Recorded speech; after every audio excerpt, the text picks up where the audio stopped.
All right, on today's episode, we got to talk about some insane hacks to get an audience. I'm talking about to get paid, to get on tour, to blow up, and most importantly, is your manager worth it? How can you judge if your manager is worth it?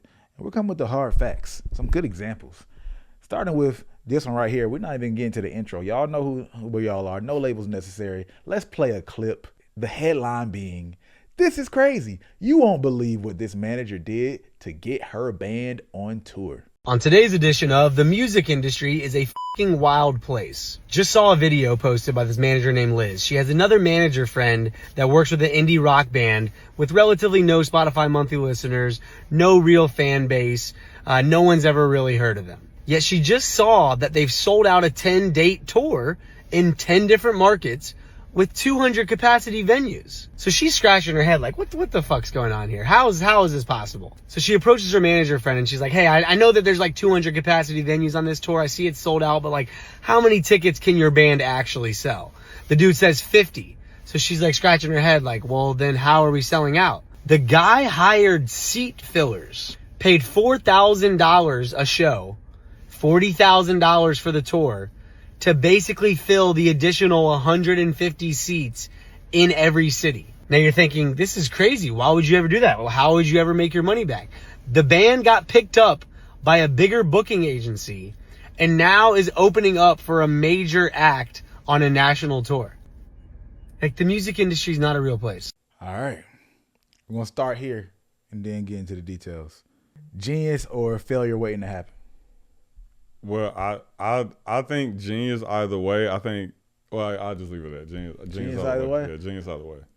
I'm going to leave it at genius too. But I want to start with this comment before we get into details.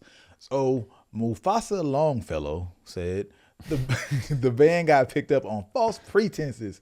When that's discovered, no one will want that band to open for them. Also, the $40,000 would have been better spent on marketing, PR, to build an actual audience. Say you, Ja'Cory? I mean, I think to say the money will be better spent, we would have to completely understand the goals of that band and their core team. Now, if their goal was to get a new audience off of this tour, then my guy Longfellow got a good point. But what it sounds to me like, what I'm more willing to bet this was a case of is they had an agent or an agency they were trying to impress, probably invited them out to a couple shows, didn't know exactly which shows they were gonna come out to. You know what I'm saying? So like, hey, just to cover my bases. Make them all lit. Yeah, let me make them all lit. And if their goal was to build that relationship, open that door for themselves, then I can't say what would have been better than this. Because the thing about opening doors in music especially is that only the individual can decide like what cost they're willing to pay for the relationship. You know what I'm saying? Some people, right, it might not be worth it because maybe they feel like they have better ways to enter the space, or maybe they are a lot more focused on cold things. But I can never, if someone has a play or a door they're trying to open a relationship they're trying to build, I can never knock the strategy that gets them to that door. Because this is music at the end of the day. Do I think that if the agency learned that all the tickets weren't 100% sold, do I think they would maybe be upset about it? Yeah, 100%. I think so. I think there'd definitely be a conversation about it, right? There'll be some renegotiations of some certain things. But, and especially if they ever come out and claim it from a marketing front, right? And you can then prove people, I have the ability to get eyes, I have the ability to create a conversation. For some entities, that's sometimes not as important, but is important, you know what I'm saying? Yeah. You have the ability to engage people. But I think that if there is a longer term play that's a part of this and their music is good, like it reacts well with people, I ain't mad at it. Hey, man. Yeah, I'm not mad at this at all. Because he was going to spend that money to get what? An audience to then get in front of fans. Well, they got in front of fans. That's the same level of marketing because, hey, if I'm paying to get on these pages to get in front of people, well, he paid to get in front of stages to get in front of people. They're still getting in front of people, so you can't use the marketing PR as an argument. And when that's discovered, no one would want the band to open for them. Depends on, again, if the music is good. Now, if the actual agent who got tricked finds out about it, they probably will feel away. But if they all break bread and the band becomes good, also it's still just gonna be a good story. They'll Great talk about it. story, Like yep. people don't care. They're like, yo, man, hey, I got them under my name. It's good business for me. I end up making more money from it. Who cares? But the reality is, if we think about a strategy aspect of it, so there's a few people who think that this means, oh well, this is all fake and they're not gonna have a real audience. The reality is, if I get in front of my right fans, if they did this to get in front of and become an opener for the right type of artist who actually could have fans that translates into their fans, there's artists in certain genres that blow up still today off of being an opener. Mm-hmm. Tate McRae, no, she wasn't an opener. Charlie on Friday blew up from being Tate McRae's opener. Like that was one of them. There's a couple people in the country space. So it depends on your genre. Like, because if you activate and engage with those fans, you use the fan collection, you use the forever fans and to get the emails and get the phone numbers and making sure you follow up, you get content from the show, all right, to make sure you put that online. So not only because it looks like you have fans, but also just to show experience and for other people to see that this is a real thing. You are an artist. So now the future fans or the future people who come to you, now they see that you perform and you got other people that like you. So you're getting the social proof. Like sometimes, look, people get in weird ways. Yeah. But if the music is good, it's good. The first part of that, the getting the ball rolling is always going to be artificial.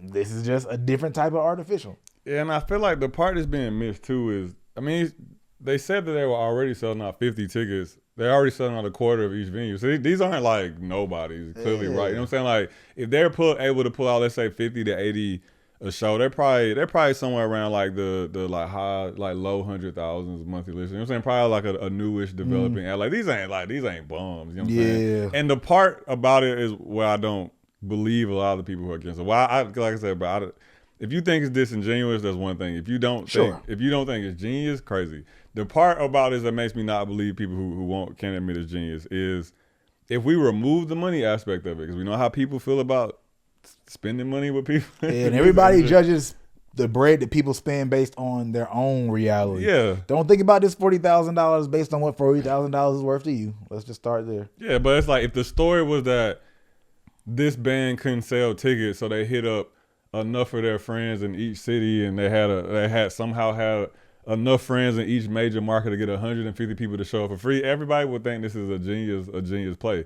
So I can't be mad at their manager for thinking like, hey man, we in these major markets, everybody got casting agencies and extras, you know what I'm saying, for film and stuff like, let's put a couple bodies in seats. They do this at industry events, you know what I'm saying? We've all been to the industry playback where it's fucking 20 fans in the room and 300 music industry folk in it. You know what I'm saying? We've all been there. Yeah. We've all been to the homie showcase where the broom packed, but you start looking around thinking like, damn, I don't seen all these niggas before. And you realize like, oh, he just let his friends in and made it look lit. We see this play in different capacities. I think this is the first time we've ever seen the play described with a budget attached to it. And that's why people feel away about it. And people do this in retail all the time too. All the time. Like, hey, my product's out in Walmart. It's early being tested. Yo, can y'all start going and buying stuff so Walmart sees that it's performing well, so they'll believe in me enough to continue to sell?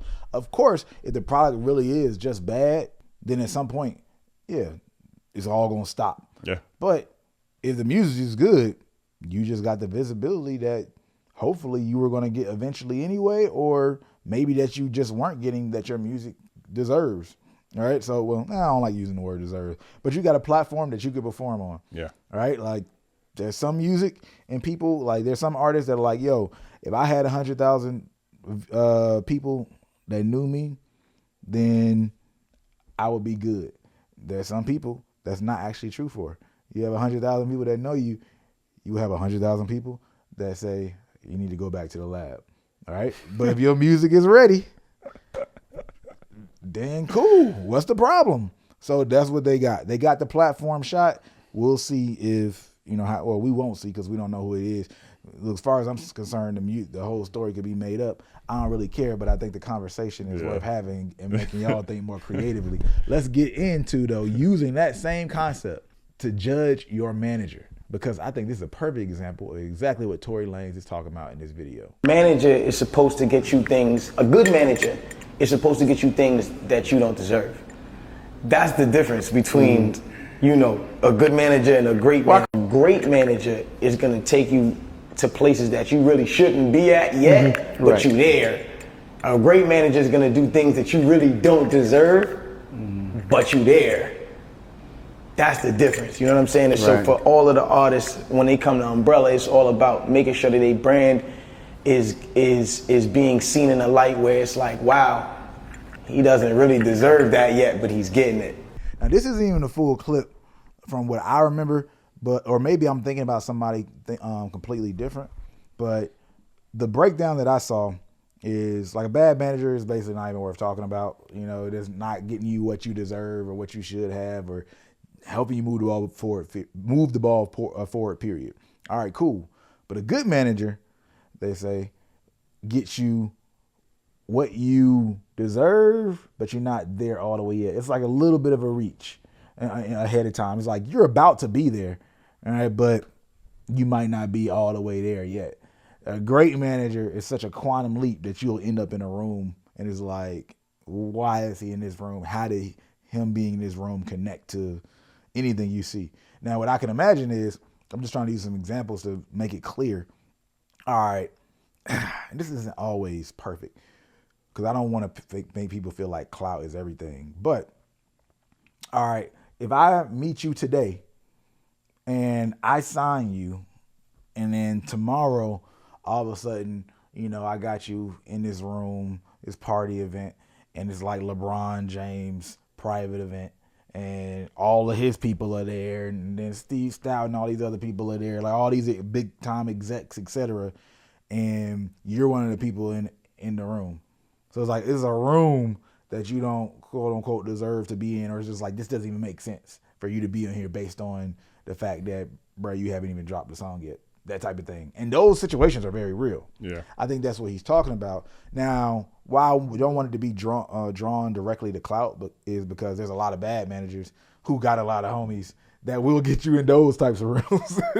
So I don't want to be clout specific. But that's like kind of like to just give a clear example. Like, this doesn't make sense that you were able to be here based on what you have. It's not even like you had a fan base and built the name off of yourself. Cool. And we try to translate that into something of more substance. Maybe you're getting paid $400K or $100K for some festival or something, some type of deal, some sync, just something that you're getting way more money, so it's substantial. You're getting actual payment from something, but it doesn't make sense because you are only 2 songs in or something like that. And I had a connection, etc. Now we're talking about like some things on great manager level. Good manager, based on, I think he said in a different video, would be more like, all right, I'm rolling, and you know, you already got some buzz bubbling in your city, and then I connect you. I made sure that you got in the radio, right, in that city. And then now some labels are coming, and now I'm making sure you're getting a good deal out of it. So some stuff is coming to you, but then I'm also hustling and then hitting people up based on the merit of where you are right now, and making sure I'm stretching the actual catalog of what you've done, right? So it's like the work you've already done, I'm moving the ball forward and maximizing everything that we get out of the work that you've already done and portfolio that you already represent. The great manager is like, your portfolio doesn't connect to this directly, but I still made it happen. That's what I think. Yeah, I see that. I can see that, because I think I was kind of thrown off about how he worded it at first, because I don't know, man, that whole realm of what artists think it is and isn't worth it can be shaky. You know what I'm saying? Like, it could depend a lot on like what the artist sees as valuable, yes, right? Like what they feel like is going to kind of move the needle for them. Like, for example, in your example, if a manager told me that they got their artist song in 2K, but they couldn't get them on the showcase at like the Rock Nation branch. You know what I'm saying? But the artists really cared about that, right? Yeah. For the artists, that may feel like, damn, my manager lacking, but it's like, damn, bro, just got you in 2K. You know what I'm saying? Like, that's a great look. So Yeah. that's what was kind of throwing me off about it. But I do agree with the general sentiment, right? I do think like from the managers that I've met personally that I think are really great managers, like I think they just go above and beyond, they kill it. Like they're willing to be pushy in instances where the artist isn't willing to be pushy. They're willing to ask questions in cases where the artist wouldn't be willing to ask questions. I don't even know they should be asking questions. But I always go back to like the pushy one because I think about a great artist will get you in a room or a situation that you don't necessarily deserve. And I think like the easy way to think about it is like based on like your merit and your clout and all that stuff. But then I think about, you know, how many artists or how many managers have just walked up to a random exec in the room, you know what I'm saying? Like you said, artist over there with 2 songs out. Artist shouldn't be talking to Coach K, you know what I'm saying? Coach K chilling on Edgewood trying to get a drink, you know what I'm saying? He ain't really trying to look for new acts, but because that manager was willing to push and be charismatic and keep meeting Coach K at these different situations and having these conversations with him, he gets him to meeting and maybe something comes for that, right? Yep. So I do agree with that. I do think like the best managers definitely are the ones that like they're willing to be uncomfortable for the artist. You know what I'm saying? Like they're willing to put themselves in uncomfortable situations or even just like social situations for the artist and push them ideally into spaces where it's like they may not yet recognize that you deserve it or that you will be good for it, but we're hoping that the confidence, one, shows that we should be here, and then 2, you know, once I oop the ball to you, hopefully the art and the talent kind of like carries it. Or because I guess even that's not true. I guess even that went completely. I'm sure there's been great men out there who work deals for shitty songs or shitty artists. See, I think ultimately the conversation is true in sentiment, but it's hard to actually measure. Yeah, exactly. Right? Because there are so many situations that are, like what is good for you? What are we building for? Are we talking about legitimate value and like helping build fans and building a long-term business? I think maybe that's the best way to just say, like, all right, are we talking about building a long-term business? That's the best manager. But I don't know, every artist is even focused on long-term. And sometimes the artist is just looking for the looks that'll make them hot in 2 years and down bad and forth. Yeah, and some managers now are damn near like contractors, bro. It's like Kanye taking what's his name, the guy that discovered Justin Bieber, Scooter Braun. Like when Scooter Braun managed him, I think that was particularly for Scooter Braun to like help fix his image and get him into a certain space, right? So it's like they're looking at managers in this point almost just like specialized contractors in specific areas. Okay, Sean is really good at brand deals, so I want Sean to manage me for 2 years to help me build a brand deal. And then Corey is really good at getting high profile features, and he got all these connections with all the big artists. I really want 6 of the motherfuckers he fuck with on my album, so I'm gonna let Corey, man. You know what I'm saying? Like I've noticed a lot of artists kind of bouncing around in that way.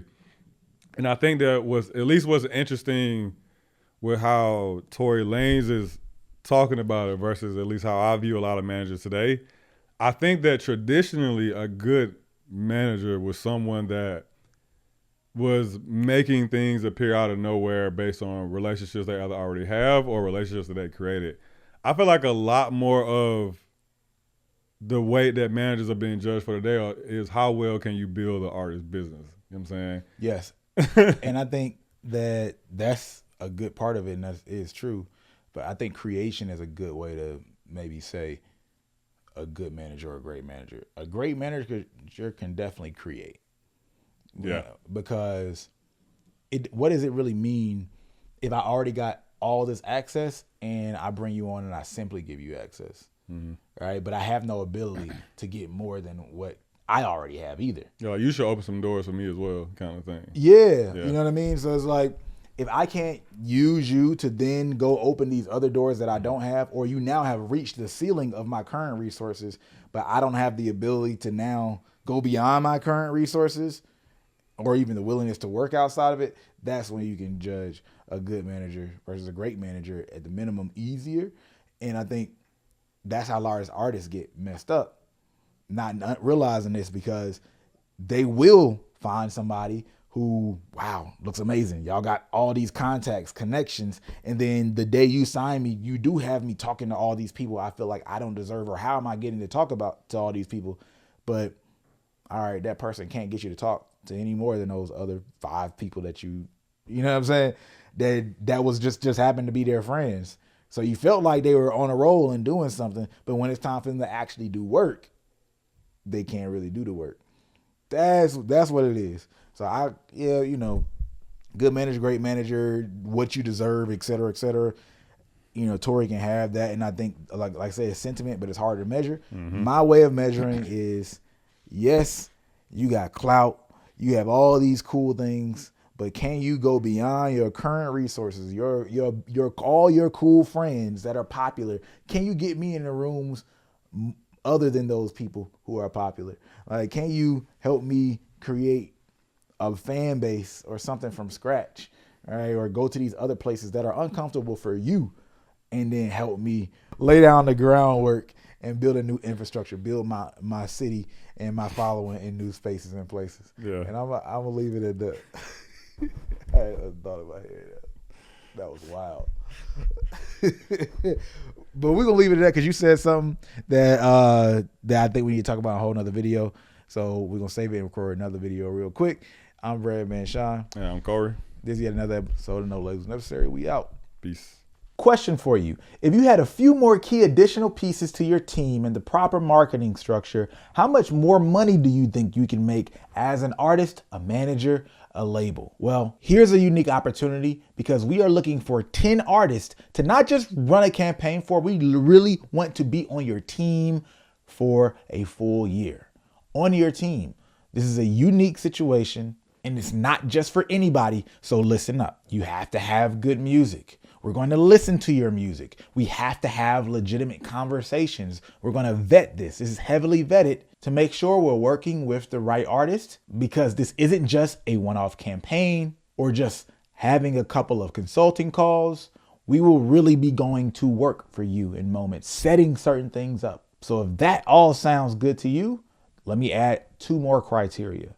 Our focus is on making you money. Yes, we can help artists get streams. We can help artists blow up and break songs. We still have all types of services and campaigns and things that we can help when it comes to that. But that's not what these spaces are for.